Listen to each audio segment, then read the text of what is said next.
தமிழக துணை முதலமைச்சர் உதயநிதி ஸ்டாலின் அவர்கள் காரைக்குடி மாவட்ட அழகப்பா மாதிரி மேல்நிலைப் பள்ளியில் பள்ளி கல்வித்துறை பிற்படுத்தப்பட்டோர் மற்றும் மிகவும் பிற்படுத்தப்பட்டோர் சிறுபான்மையினர் நலத்துறை சார்பில் நடைபெற்ற அரசு விழாவில் மாணவ மாணவிகளுக்கு மிதிவண்டிகள் வழங்கி சிறப்பித்தார். இதன் தொடர்ச்சியாக நாகப்பட்டினம் நகராட்சி பெண்கள் மேல்நிலைப் பள்ளியில் நடைபெற்ற மாணவ மாணவிகளுக்கு மிதிவண்டிகள் வழங்கும் விழாவில் மாவட்ட வருவாய் அலுவலர் பவனந்தி அவர்கள், தமிழ்நாடு மீன் வளர்ச்சி கழக தலைவர் கௌதமன் அவர்கள், கீழ்வேலூர் சட்டமன்ற உறுப்பினர் நாகை மாலி அவர்கள், நாகை நகரமன்ற தலைவர் மாரிமுத்து ஆகியோர் கலந்து கொண்டு மிதிவண்டிகளை மாணவர்களுக்கு வழங்கினர்.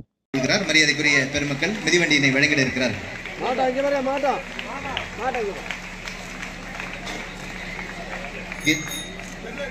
அனுஷ்காவை தொடர்ந்து 41 மாணவர்களுக்கு மாணவிகளுக்கு மிதிவண்டிகள் வழங்கப்பட இருக்கின்றன.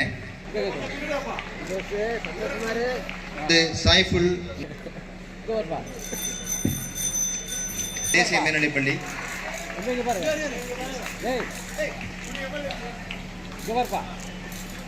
கீழ்வேலூர் சட்டமன்ற உறுப்பினர், மரியாதைக்குரிய நாகப்பட்டினம் நகர்மன்ற தலைவர், நகர்மன்ற உறுப்பினர் பெருமக்கள் ஆகியோருக்கு நன்றிகளை தெரிவித்து வாழ்த்துக்களையும் மரியாதைக்குரிய பெருமக்களின் சார்பிலே மாணவ